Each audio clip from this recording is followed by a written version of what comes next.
Hey, what's up guys and welcome back to askNK. Today we're taking a look at Eevee Production Suite. Now this tool is made available by the folks at New Media Supply, and it is a Blender add-on that will definitely make your rendering in Eevee a smooth ride. Now for those that are looking for something that can make them work faster and even easier directly in Blender by simply using Eevee, then this is something that you should definitely take a look at. Now you'd also notice that there are 3 different variants of things you can download from here, and you can choose to get these add-ons independently, or you can get a full suite that contains both the material nodes add-on and the Eevee Express. Now for those that are thinking about getting this, there's going to be a link in the description that you can use to check it out. Now with that said, we're going to dive directly into Blender and take a look at how this actually works. Now with Blender simply open, depending on the add-on that you downloaded, you can simply go over to edit, go over to preference and install it. Now if you install the full suite and you press N on your keyboard, you would notice that you have the NMS, which is the New Media Supply, and of course you would notice that we have the Eevee Express, and down here we have the procedural shaders. It is also worth knowing that once you get the full version or you get the material version of this add-on, you'd also be able to have access to 165 material libraries that you can work with. And of course, if you're working with the brand new Blender Asset Manager, you can load them right in, and at any point in time you're working with Blender, you can run these things and work with them. So with that said, if you take a look at the add-on, you would notice that we have a studio light setup. We also have a couple of rigs that you can throw in. If you're looking for additional lights, you can throw them in here. Your render settings live there, your color manager, they live right here, your camera settings, they live right here, and you can get a local documentation that you can read up just in case you need some guide to get things running. So the whole idea of this is to make you work faster, get you cooler renders, and also in case you're into advertising, prop rendering, then this is something that you should definitely consider checking out. Now it also makes sense that instead of scribbling around here trying to find certain things that would work for you, this add-on saves you all that time and you can get things happening as quick as possible. So first things first, if we throw in a simple plane right here and we raise this all the way up, how the material works is as easy as this. So because this is more like an Eevee add-on, if you select any of the surface, click right here, select any of the materials that exist, you can click and automatically it gets applied. Now if you also want to apply something right here, we can also subdivide this, and let's right click, make that smooth shade, and we can click, find any of the materials that I would like to work with, click, and get that happening right there. So this is definitely going to make it very easy for you to quickly apply materials onto surfaces, and of course you can tweak these things as much as you like, as these are procedural shaders that you can work with directly in Blender. But then let's talk about something else that is even way cooler. Despite the fact that you have 165 materials that you can work with, and at the same time you still have these procedural shaders that you like, let's go ahead and take a look at the brand new scene where we can explore how the studio lighting works. So with the steampunk head loaded right here, if you take a look up, you would notice that we have various presets that you can use for your studio lighting, so you can easily select these things and work with them. But first off, let's take a look at what our model will look like in Eevee, and by default you can see it looks, very basic, and in most cases you'd need to duplicate your lights, copy them back and forth just to get things to work. But then if you like to get faster, better, appealing looking renders, all you need to do is go over to where you have your scene light preset, click, select from the truckload of presets that exist there, and then you would start getting something that is way better than what you had before. It's as simple as clicking, selecting from any of the presets, and in just 2 clicks you're getting some very wonderful looking renders. It's not only specifically tied to Eevee, as I've also tested this with cycles and it works perfectly fine. So depending on what you're trying to do, depending on the kind of looks that you're going for, you can just simply select from the scene lighting presets that exist and you're ready to rumble in no time.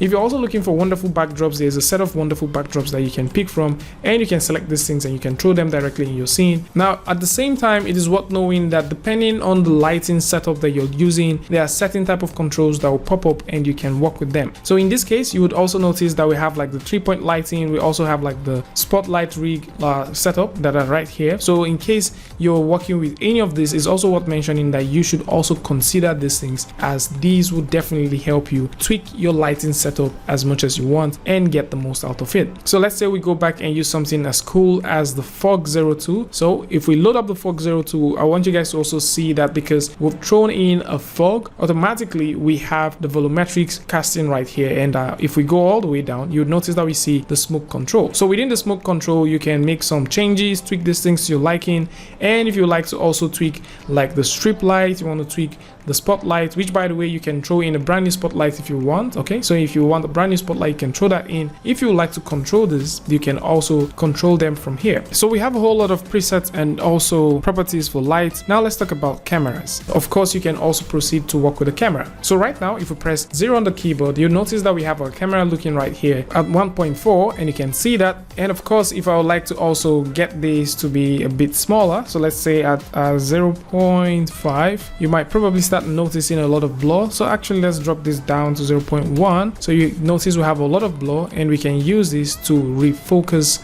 or to place the focus where we want it to be. All right, so you can start noticing this. Let's split our screen, and then we can rotate this just to make sure that we have what we're looking for at exactly the place we want it to be. So if we would like to play with the focus, I think we should increase our f-stop to 0.5, press the enter key, and right now you can now start noticing that. So this is a very lovely and wonderful add-on, especially for those who would like to use Eevee for their production work, and maybe you're looking for something that already has a pre-designed studio rig, something that is easily customizable, and maybe you're looking for that add-on that can help you with procedural materials, quick access to camera features, and also quick access to huge lighting setups like this.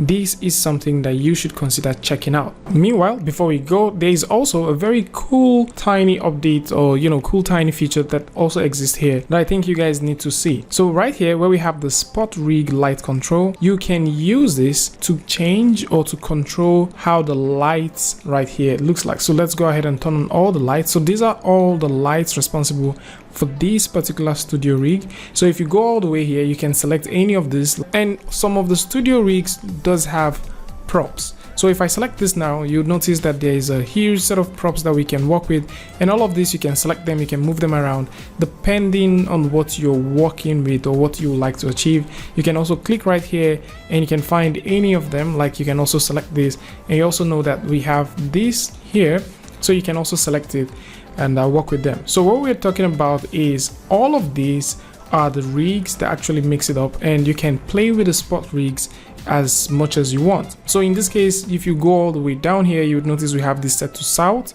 southwest, west, northwest, and all the way down. So you can click on any of these and probably say you want to set it to red, and you can see where that red tint is coming from. And if there's any specific one which you would like to play with, or maybe there's a specific one you want to make changes to, you can obviously just select that and make massive changes to that. You can also play with the size, so you can increase the size, you can reduce the size, you can play with how much energy that this actually uses, and in several cases you can also proceed to add in a spotlight or a 3-point light to even get more better results. So I also found out that in cases where you're working with maybe a scene like this, let's say you're working with a scene like this, and you would like to have some more lights within your scene, throwing in a simple spot rig can actually make it look even better than it looks. And in some cases, if you throw in the spot rig and you tweak it, maybe you just want to have some sort of control, you can also go ahead and throw in a 3-point to even get even way more features or get way more stuff that you can play with. And at the same time, if you go over to your color management, you can choose how you want this to be. So you could say you like high contrast, and you can get that. If you like things like low contrast, if you probably want to view this with filmic or standard, these things are right here, you can just tweak them. So this just makes a lot of sense, and of course the idea and the fact that this works with cycles is just very interesting, and it just makes it even way more cooler to work with. So at any point in time, you can just launch this into cycles, and you can get exactly or even better feedback. Although this is set to be Eevee production stuff, but at the same time, it makes more sense to see that you can also take advantage of this and use it for your cycle rendering as well. Link to this is going to be in the description, so you can go through and check it out. And of course, I would like to know what you guys think about this in the comment section. And of course, if you like the video or you learned something from this, you can go ahead and give it a like, and don't forget to share with a friend. And if you're new here, it's going to be amazing for you to hit the subscribe button and also turn on notifications so that you don't miss next video or the next update. And until I see you guys again with a tutorial update, Free Friday, Tutorial Tuesday, tips and tricks, things like this. Peace.